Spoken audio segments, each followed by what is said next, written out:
اور اگر حضور اکرم صلی اللہ علیہ وسلم ابو جہل کے ساتھ ووٹنگ کرتے تو ابو جہل جیتتا، موسیٰ علیہ السلام فرعون کے ساتھ ووٹنگ کرتے تو موسیٰ علیہ السلام ہارتے۔ کیوں؟ اکثریت کس کے پاس تھی؟ جس کے پاس اکثریت وہ جیتے گا۔ تو اکثر لوگ کیسے ہیں آپ خود جانتے ہیں کیسے ہیں۔ تو اسلام کیا وہ میں نے بتا دیا، اور موجودہ سیاست کیا ہے، کس چیز کا نام ہے، لوگ کیا کرتے ہیں، میں نے آپ کو بتا دیا۔ ڈاکٹر عبدالقدیر خان صاحب کے بارے میں آپ سب سے پوچھیں، لیڈروں سے، وہ سب کہیں گے کہ بہت اچھے ہیں۔ لوگ بھی کہتے ہیں 100 سیٹوں سے کیوں ہار گئے؟ کیوں؟ مفاد پرست ٹولہ ہے، اس نے وہاں ووٹ ڈالنا ہے جہاں پر ان کو مفاد ملے۔ 78% لوگ ووٹ نہیں دیتے ہیں۔ یہ جھوٹ بولتے ہیں کہ 60% ٹرن آؤٹ رہا، یہ جھوٹ بولتے ہیں۔ 22% لوگ ووٹ دیتے ہیں بس۔ تو میں آپ کو بتا رہا تھا کہ سیاست میں جو ایک دوسرے کو آپ لوگ گالیاں دیتے ہیں، اس سے آپ پرہیز کریں۔ ہمارے مولوی بھی غلطی کرتے ہیں اور غیر مولوی بھی غلطی کرتے ہیں، اور آپس میں بھی غلطی کرتے ہیں، ایک دوسرے کو ذلیل کرتے ہیں، تہمتیں لگاتے ہیں، گالیاں دیتے ہیں، بری بات ہے۔ اللہ مجھے اور آپ سب حضرات کو معاف فرمائے۔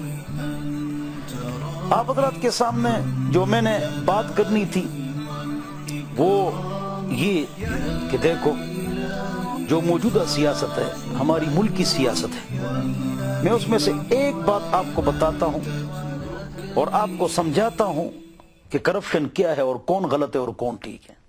میں آپ کو بتاتا ہوں، جب میری کوئی سیاسی پارٹی نہیں ہے لہذا آپ مجھ سے ناراض بھی نہیں ہوں گے۔ میری کوئی پارٹی ہے ہی نہیں، پھر ہم ناراض کیوں ہوتے ہیں؟ نہ میں ووٹ دیتا ہوں، پھر لہذا میری کھری باتیں ہوگی اور آپ ناراض نہیں ہوں گے۔ دیکھو، فوجی جو ہے وہ پارٹی نہیں بنا سکتا ہے، لیکن مشرف صاحب نے پارٹی بنائی۔ کیسے بنائی؟ اس کا سیاسی کیریئر ہے نہیں، اس کی کیا محنت ہے سیاست میں، تو پارٹی کیسے بن گئی؟ غور سے سنو۔ اس نے سوچا، غیروں نے اس کو پٹی پڑھائی کہ تم اعلان کرو جنہوں نے بینک سے قرضے لیے ہیں نا، آ جاؤ سارے، میں سب کے قرضے معاف کرا دیتا ہوں۔ تو بہت لوگوں نے قرضے لیے تھے، 192 ارب روپے قرضے بینک سے گئے تھے۔ 2500 افراد یہ قرضے لے چکے۔ غور سے سنو، یاد کرو، NRO مفاہمتی آرڈیننس،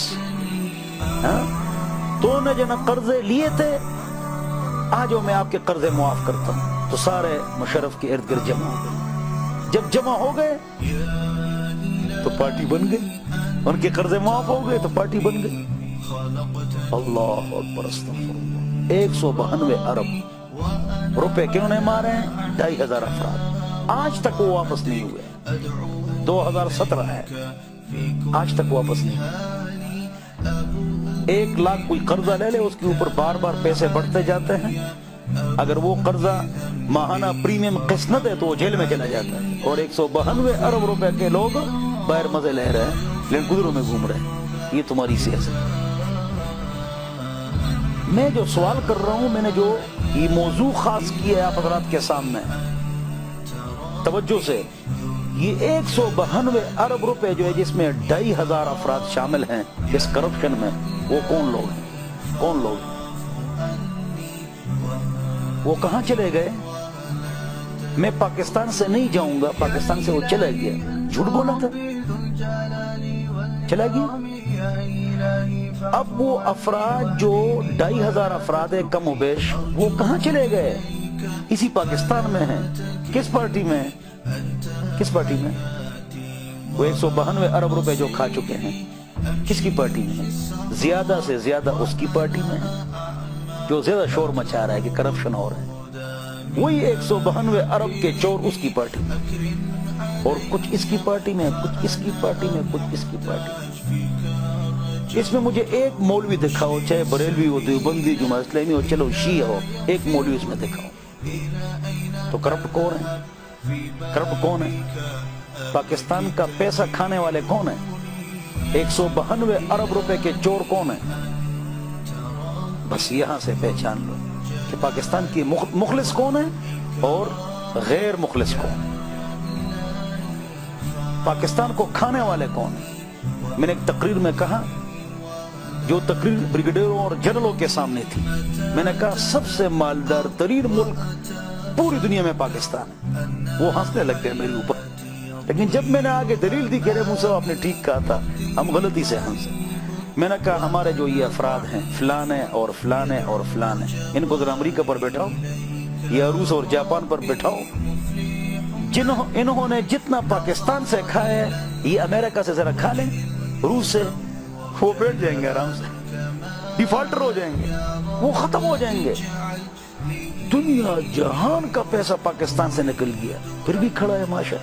یہ حضور اکرم صلی اللہ علیہ وسلم کی دعا ہے، یہ نوح علیہ السلام کی کشتی ہے، یہ ایٹمی قوت ہے، اس کی جو دفاعی جو ادارے ہیں ماشاءاللہ مضبوط ہے اور مخلص ہے، یہ ماننے والی بات ہے۔ پوری دنیا کی دفاعی جو جتنے بھی ادارے ہیں سب سے مضبوط ہمارے دفاعی ادارے ہیں۔ یہ نوح علیہ السلام کی کشتی ہے، پاکستان حضور اکرم صلی اللہ علیہ وسلم کی دعا ہے، یہ ایٹمی قوت ہے۔ جو اس میں گڑبڑ کرے گا، اپنا یا پرایا، اندر سے باہر سے غیر، اللہ اس کو ذلیل کرے گا، برباد کرے گا، غرق کرے گا، اور ہو گئے۔ میں آپ کو بتا رہا تھا کہ آپ ایک دوسرے کے خلاف گالیوں کا یہ سلسلہ ختم فرمائیں، کسی کو ذلیل نہ کریں، فیک تصویریں اور فیک ویڈیوز آپ نہ بنائیں، دلیل سے بات کریں، حجت سے بات کریں۔ فلانا جو آدمی ہے یہ ہر پارٹی میں رہتا ہے، تو کون ہے جو ہر پارٹی میں نہیں رہتا ہے؟ فلانا جو آدمی ہے ہر پارٹی میں رہتا ہے، تو کون ہے جو ہر پارٹی میں نہیں رہا ہے؟ کیا پیپل پارٹی اور نون آپس میں ملے نہیں ہیں؟ میثاق جمہوریت پر دستخط نہیں کی؟ آگ اور پانی آپس میں نہیں ملے؟ تو بغیر کسی وجہ کے کسی کے خلاف پروپیگنڈا نہ کریں جب تک آپ کے پاس دلیل نہ ہو، اور گالیاں اور بے عزتیاں اور داغ اور تہمتیں یہ آپ نہ لگائیں۔ اللہ رب العزت مجھے اور آپ کو عمل کی توفیق عطا فرمائے۔ وآخر دعوانا الحمدللہ رب